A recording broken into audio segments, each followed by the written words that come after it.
ఇప్పుడు మన ఇందూరు ముద్దుబిడ్డ తెలంగాణ ఫైర్ బ్రహ్మ ఎవరైతే పార్లమెంట్లో మైక్ ముంగడికి వచ్చి మాట్లాడితే ఇక్కడ తెలంగాణలో ఉన్న మంత్రులందరూ ఎవరి పట్టాలు ఇనిగిపోతాయో, ఎవరి రాజకీయ జీవితం ఏమైపోతుందో అని భయపడుతూ టీవీల ముంగడ కూర్చుని ఇక్కడ ఉన్న అధికార పార్టీలు ప్రతి ఒక్క ఇంటి గుండె చప్పుడు మన అరవింద్ అన్న గారు మాట్లాడవలసిందిగా కోరుతున్నాం.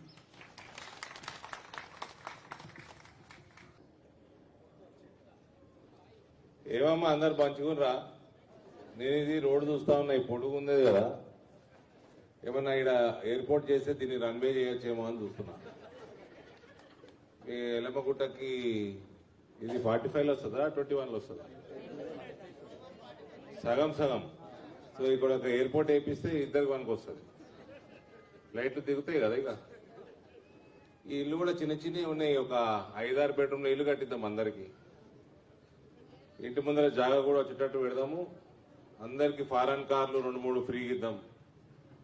ఇల్లు బయట కేసీఆర్ అనేది అప్పట్లో కదమ్ముకోడు 2 బెడ్రూమ్ల ఇల్లు ఉండాలి, ఒక అర్రల మనం వండాలి, ఒక అర్రల బిడ్డే అల్లుడు వస్తే వండాలి, ఒక కిచెన్ హాల్ ఉండాలి, ముచ్చట పెట్టుకుంటుంది. 10 మంది వస్తారు, ఊర్లో వస్తారు 10 మంది వస్తారు.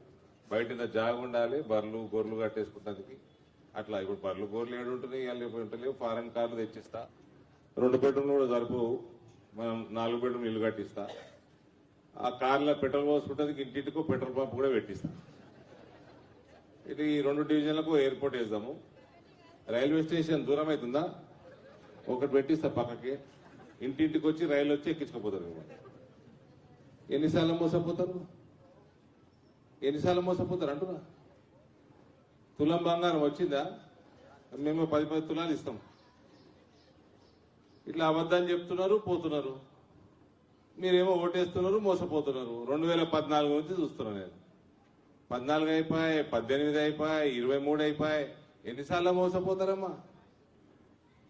మీకు 4000 అయిందా పెన్షన్? తులం బంగారం వచ్చిందా?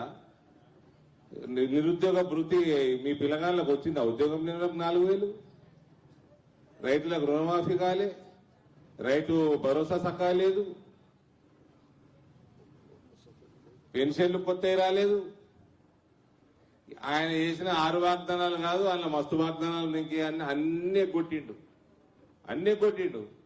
ఇక అందరికంటే నాకు ఎక్కువ నవ్వొచ్చేది, ఇక్కడ అమ్మాయిలు ఉన్నారు, చదువుకునే అమ్మాయిలు. ఎలక్ట్రిక్ స్కూటర్ ఇచ్చిందా మీకు? ఎలక్ట్రిక్ స్కూటర్ 18 సంవత్సరాలు దాటి. నీ కూతురా? తమ్ముడు కూతురా? ఏం చదువుకుంటున్నావు? BTech 3rd year. స్కూటర్ ఏలే, ఎలక్ట్రిక్ స్కూటర్ నీకు ఇచ్చినేమో, నువ్వు పొద్దున్నచ్చి ఎక్కించుకొస్తావు అనుకునే గల్లీలకి. ఎలక్ట్రిక్ స్కూటర్లు 18 సంవత్సరాలు దాటిన ప్రతి అమ్మాయికి, చదువుకునే అమ్మాయికి ఎలక్ట్రిక్ స్కూటర్ ఇస్తారు. ఏమైంది? ఓట్లేసిర్రు, తెలంగాణ మొత్తం ఓట్లేసిర్రు. ఇక్కడ అంటే మీరంటే తెలివైన వాళ్ళు, మీరేమో ధనపాలన్న కోటేసారు. తెలంగాణ మొత్తం గుడిసున్న పెట్టిన అందరి మోసమే కదా. మళ్ళా పొట్టోడు వచ్చాడు మొన్న. పొట్టోడు వచ్చి అరవింద్ స్మార్ట్ సిటీ చేయలేదు ఇందూరు అన్నారు. చదువుకోరా నాయన అని మీ అమ్మనాయన నేను స్కూల్కి పంపితే ఆగమాగం ఏమేమి ఏం దాక్కుంటా ఏం తిరుక్కుంటా కూర్చున్నాడు. అప్పుడు స్మార్ట్ సిటీ నేను చేయరా? అవులే, స్మార్ట్ సిటీ రాష్ట్ర ప్రభుత్వం, కేంద్ర ప్రభుత్వం ప్రతిపాదన పంపాలా. కేంద్ర ప్రభుత్వం తెలంగాణకి 3 ఇస్తుంది స్మార్ట్ సిటీలు అనుకోండి. ఆ 3 ఏం చేయాలా? వరంగల్ చేయాలా, నిజామాబాద్ చేయాలా, కరీంనగర్ చేయాలా, ఆదిలాబాద్ చేయాలా, మెదక్ చేయాలా అన్నది మీరు నిర్ణయం చేసి పంపాలి. చదువుకునేది లేదు. ఇక్కడ మన బోండం ఉన్నాడు ఒక ఆయన, మహేష్ కుమార్ గౌడ్, బోండం లెక్కనే ఉంటాడు. ఆయన ఈ పొట్టల చెవిలో ఏముదిండో ఓన్ ఆఫీసర్ని అడిగేది లేదు, పీకేది లేదు. అరవింద్ స్మార్ట్ సిటీ చేయలేదు అన్నారు. అరవింద్ స్మార్ట్ సిటీ చేయలేదు, నిజామాబాద్ వాళ్ళు ఆల్రెడీ స్మార్ట్ ఉన్నారు, అందుకని ధనపంతులైనా కోటేసి. స్మార్ట్ సిటీ మీరు చేయలేదు, నేను కాదు. నేను చేసింది ఏంటంటే 430 కోట్ల రూపాయలు అమృత్ పథకం కింద అండర్ గ్రౌండ్ డ్రైనేజ్ 2 స్కీమ్ల కింద 430 కోట్ల రూపాయలు ఇప్పించినాం కేంద్రంకి వెళ్ళి. అవుతున్నాయి ఆ పనులు? డ్రైనేజ్ అండర్ గ్రౌండ్ డ్రైనేజ్ అయిందా? మెల్లగా ఎందుకు అవుతుంది? నేను చిన్నప్పటి నుంచి అవుతున్నా దాని పనులు. పైసలు ఇస్తలేరు కదా, పైసలు వల్లే మనం ఇచ్చిన పైసలు వీళ్ళు ఇస్తలేరు.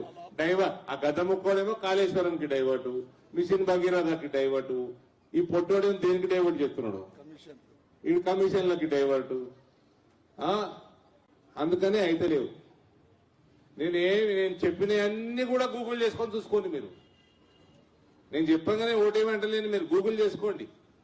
5 కోట్ల ఇల్లు కట్టిండు నరేంద్ర మోడీ దేశం మొత్తం, గూగుల్ చేసుకోండి. మనకొద్దా బీమార్లు అయితే రేపు దోమలు వస్తాయి, ఇక వర్షాకాలం వస్తే డెంగూలు, చికెన్ గున్యాలు, హాస్పిటల్లో పోతారు, లక్షల రూపాయల బిల్లులు. ఆరోగ్య బీమా ఉన్నదా? దేశం మొత్తం నరేంద్ర మోడీ ఉన్నది. ఆయుష్మాన్ భారత్ 5 లక్షలు ప్రతి సంవత్సరం ఇస్తారు. 5 లక్షలు మీకొద్దా? మీకు ఇట్లా ఎయిర్పోర్ట్ కట్టిస్తా, రైల్వే స్టేషన్ తెచ్చిస్తా, ఇంటికి రైలు పంపుతా అంటే ఓటేసేస్తారు. ఆడు అటే పొట్టోడు అంటే ఈ బొండం ఇటే. ఎన్నడూ కన్ను తెరుస్తారు మీరు, ఎన్నిసార్లు మోసపోతారు. ఢిల్లీకి వెళ్ళి పైసలు వస్తాయి, ఢిల్లీకేమో మీరు ఢిల్లీనేమో దొరకోటేస్తున్నారు నరేంద్ర మోడీకి, ఢిల్లీనేమో మంచిగా ఆలోచన చేసి ఓటేస్తున్నారు.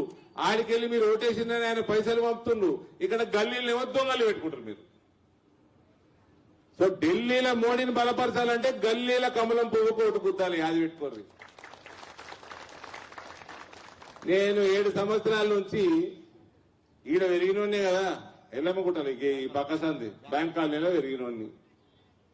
నేను 7 సంవత్సరాల నుంచి నేను ఎంపీ ఉన్నా. మీ అందరికీ 7 రూపాయల ఆరోపణ చూపెట్టురు నా మీద, అవినీతి ఆరోపణ. లక్షల కోట్లు పక్కకు పెట్టురు, 7 రూపాయలు నయా పైసా అవినీతి ఆరోపణ చూపెట్టురు నా మీద అన్న, మా ధన్పాల్ బాయ్ మీద అన్న చూపెట్టుర్రి, అటు ఆర్మూరు రాకేష్ రెడ్డి మీద అన్న. మీరు వ్యక్తుల కోటేయకుండ్రి, వ్యవస్థ కోటేయండ్రి. అవినీతి రహిత వ్యవస్థ పేరే భారతీయ జనతా పార్టీ. ఈ పొట్టానికి ఈడొస్తే ఈడు కొట్లాడిండు, పోన్లే ముఖ్యమంత్రి అయిండు నా దోస్తే. భారతీయ జనతా పార్టీ ప్రభుత్వం రానప్పుడు ఉండని పొట్టోడు అనుకుంటుంటే నేను. ఈడొచ్చి ఆడు మొత్తం అమ్ముడు పోయి కాళేశ్వరంలో 1,00,000 కోట్లు మింగిన కుటుంబాన్ని వదిలేస్తున్నాడు, ఫోన్ ట్యాపింగ్ చేయించిన వదిలేస్తున్నాడు. నేను నా పిల్లల ముచ్చట పెట్టుకుంటే ఇంకేం షోకు గద్ద ముక్కొని తినేది. ఆయన బిడ్డని తిట్టి ఎంత తిట్టుంటే తెలుసా నేను. అవన్నీ ఎత్తినడేమో, వాడిని కూడా తిట్టిన, గద్ద ముక్కొని అయితే ఇష్టం ఉన్నట్టు తిట్టిన ఫోన్లలో.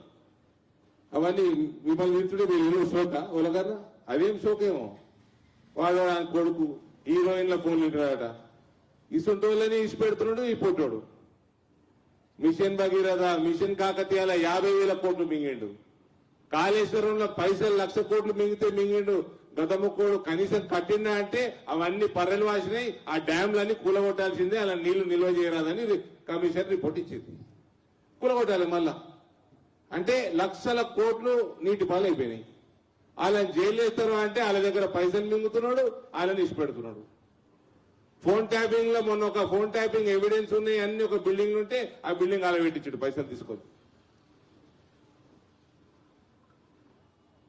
అప్పుడేమో ఎలక్షన్ కాకంటే ముందు జైలు వేస్తా, వాడిని ఇచ్చేస్తా, ఈ కార్ రేస్ల లోపలేస్తా, ఫోన్ ట్యాపింగ్ లో లోపలేస్తా, కాళేశ్వరంలో లోపలేస్తా అని చెప్పి 2.5 సంవత్సరాలే.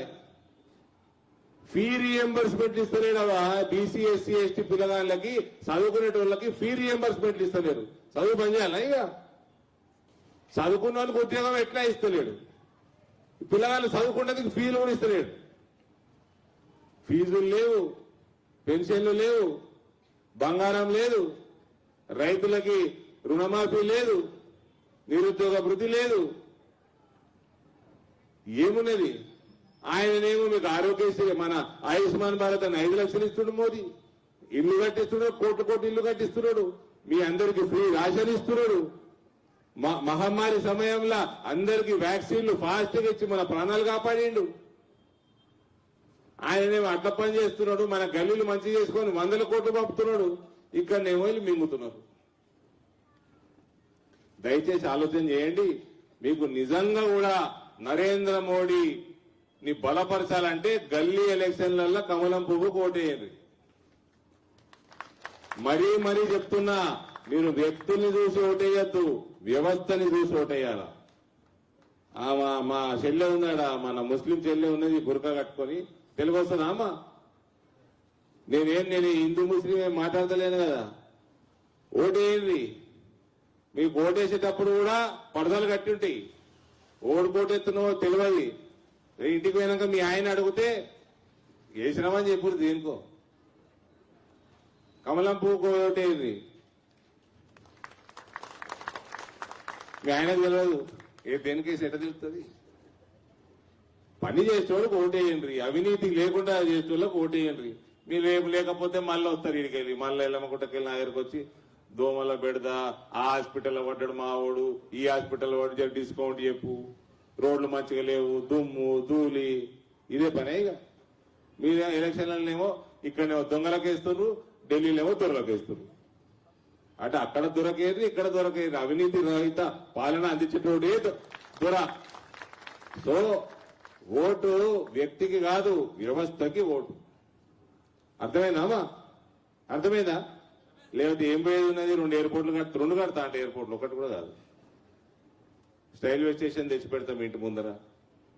ఏమని చెప్తా? 5-6 బెడ్రూమ్ ఇల్లు కట్టిస్తా. కార్లు పెట్టుకోవచ్చు ముందర. పొలం జాగేయాలి ఇంటి ముందరనే. పొలం పని కూడా చేసుకోవచ్చు. కాపోలు కదా ఇక్కడ ఎక్క. పొలం కూడా ఇవ్వాలనా? 2 ఎకరాలు 3 ఎకరాలు ఇస్తా పో. ఇంటి ముందరనే ఇస్తా. 3 ఎకరాలే ఇల్లు కట్టిస్తా పో. ఏమి చెప్పని ఏమున్నది? ఏదైనా చెప్పుకొని పోవచ్చు. దయచేసి ఆలోచన చేసి ఓటేయండి. మంచి వ్యక్తులకి, మంచి పార్టీలకు ఓటేసి మీ జీవితాలు మీరు బాగుపరచుకొని, మీ గల్లీలు మీరు బాగుపరచుకోరు. ఓకేనా? పోరాళ్ళమ్మా. మా దొంతులు రవి దాంట్లో మైనారిటీలు ఎక్కుంటారు. మైనారిటీ ఏది, మెజారిటీ ఏది? దోమ మైనారిటీ కొడితే డెంగ్యూ రాదా? వస్తుంది డెంగ్యూ. ముస్లింకి డెంగ్యూ రాదా? వస్తుంది కదా. మోర్లు వరితే కంపు వాసన హిందువులకు వస్తుందా? ముస్లింలకు కూడా వస్తుంది. వస్తుంది కదా. మా నరేంద్ర మోడీ ఇల్లు, ఆవాస్ యోజన ఇల్లు ముస్లింలకు కూడా కట్టించింది. 5 కోట్ల మంది ముస్లింలకు వచ్చింది ఇల్లు. ఆయుష్మాన్ భారత్ హాస్పిటల్ బిల్లులు కోట్లాది మంది ముస్లింలు వాళ్ళ కుటుంబాలకు వాడుకున్నారు. ట్రిపుల్ తలాక్.